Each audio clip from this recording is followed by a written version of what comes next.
নমস্কার, আমি শুভম রায়। আপনারা দেখছেন জিটিভি, দ্রুতগতিতে সবার সাথে। 8ই এপ্রিল অর্থাৎ সোমবার বহরমপুর প্রদেশ কংগ্রেস কার্যালয়ে সাংবাদিক বৈঠক করলেন বহরমপুর প্রদেশ কংগ্রেস সভাপতি তথা সাংসদ অধীর রঞ্জন চৌধুরী।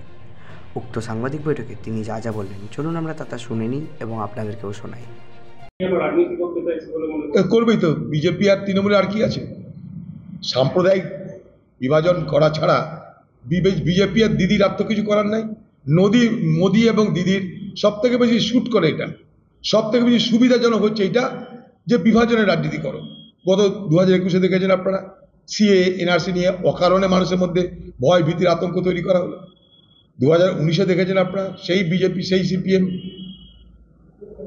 আজও আবার ভোটের সময় যখন তাদের হাতে কোনো অস্ত্র নেই, বাংলার মানুষ যখন গোটা তৃণমূল পার্টিকে চোরদের পার্টি বলে আখ্যায়িত করছে, সেই সময় আবার দাঙ্গার বাতাবরণ তৈরি করো, মানুষের মধ্যে ভয় ভীতির বাতাবরণ তৈরি করে আবার বিভাজন রাজনীতি করে। এই তো খেলা। বাংলার মানুষ এই খেলায় পা দেবেন না, এই চক্রান্তে পড়বেন না। দিদি মোদি বাংলাকে এইভাবেই বিভাজিত করতে চাই। আমরা সবাই শান্তিতে থাকতে চাই।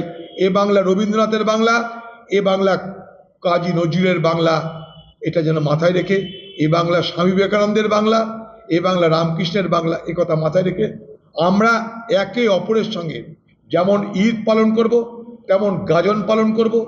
আমরা সবাই সকলের উৎসবে অংশগ্রহণ করে এই বাংলা যে সংস্কৃতি, সাম্প্রদায়িক সংস্কৃতির ধারাকে আমরা বজায় রাখব। কোথাকার কথা কোথায় নিয়ে আসে কে জানে। পুলওয়ামা কি ঘটেছিল বিজেপি পার্টি আজ পর্যন্ত জবাব দিতে পারেনি। পুলওয়ামা নিয়ে ভোট হয়ে গেল, পার্লামেন্টে আমি প্রশ্ন করেছিলাম পুলওয়ামায় অ্যাকচুয়ালি হয়েছিল ওটা কি, কারণ আন্তর্জাতিক বিভিন্ন সংস্থা বলেছে যে পুলওয়ামা নিয়ে ভোট হলেও যে সন্ত্রাসবাদীদের আক্রমণ এবং সন্ত্রাসবাদীদের খতম করার তালিকা 2019-এর ভোটের সময় মোদী সরকার এবং নরেন্দ্র মোদী দিয়েছিল তা সঠিক নয়। পুলওয়ামায় সেখানকার রাজ্যপাল মিস্টার মালিক সে বলেছে যে পুলওয়ামায় যদি সতর্ক হতো তাহলে আমাদের 40 জন জওয়ানের মৃত্যু হতো না। পুলওয়ামাকে কেন্দ্র করে বালাকোট আর বালাকোটকে সামনে রেখে ভোট, এটাই হয়েছিল। মাঝখান থেকে আমাদের 40 জন সিআরপিএফ নিরাপত্তা বাহিনীর লোক, তাদের মৃত্যু হলো। আমাদের একটা বিমান ধ্বংস হলো, 8 থেকে 9 জন আমাদের ভারতবর্ষের বিমান বাহিনীর অফিসার মারা গেল তারা ফ্রেন্ডলি ফায়ারে। যাই না এগুলো নিয়ে বাহাদুরি করার মতো কিছু আছে কিনা। ওখানকার এসপি পর্যন্ত বলছে যে আমাদেরকে বলে গেছে থানায়, ওখানকার এসপি বলছে পুলিশকে বলে এনআইএ গেছে। এখন এনআইএ কি করতে গেছে, কার পারমিশন নিয়ে গেছে, এনআইএ ভুল করেছে কি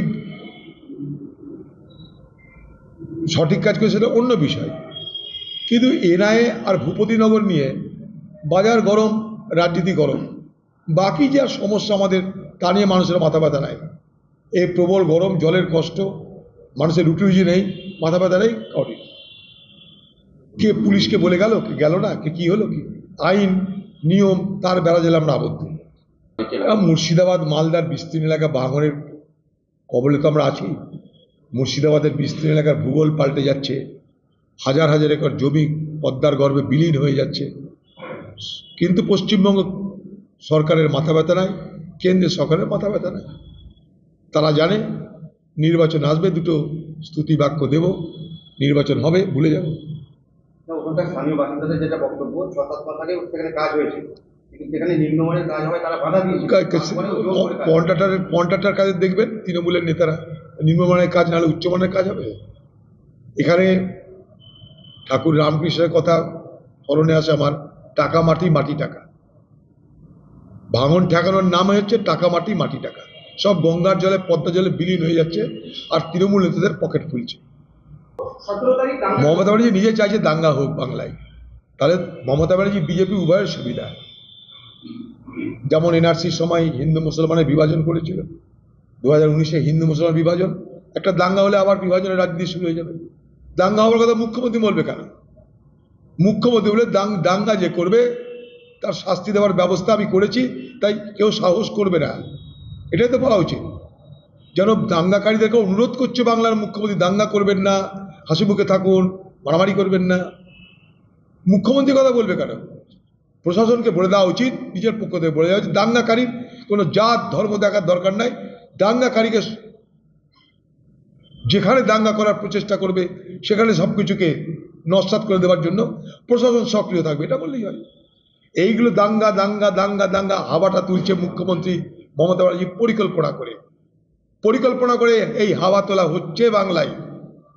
কোথাও বাংলায় দাঙ্গার পরিস্থিতি নেই। এই দাঙ্গার কথা বললে বিজেপি সব থেকে হাত শক্ত হবে, বিজেপি দাঙ্গার কথা বলবে, সব থেকে হাত শক্ত হবে বিজেপির আর দিদি মোদির এই চক্রান্তে বাংলার হিন্দু মুসলমান কেউ আপনারা প্ররোচিত হবেন না, পা দেবেন না, এটুকু আমি আপনাদের কাছে নিশ্চয় আবেদন করব।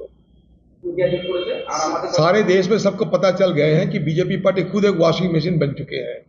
जहां भी चाहे जो भी धांधली करो, जो भी भ्रष्टाचार करो, सिर्फ बीजेपी पार्टी के अंदर घुस जाना चाहिए, रातों रात आपको सब कुछ माफ हो जाएगी।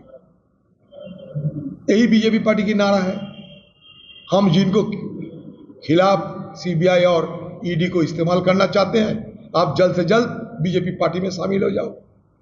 सारे भ्रष्टाचार माफ, सारे गलतियां माफ। देखिए बंगाल में कहीं नहीं दंगा होगी। ये दंगा फैलाने की अफवाह करते हुए बीजेपी पार्टी और टीएमसी पार्टी दोनों के अंदर चुनावी रोटी सेकने की कोशिश कर रहे हैं। ये चुनावी रोटी सेकने की एक हथियार ये होता है दंगा में दंगा दंगा करके अफवाह फैलाना।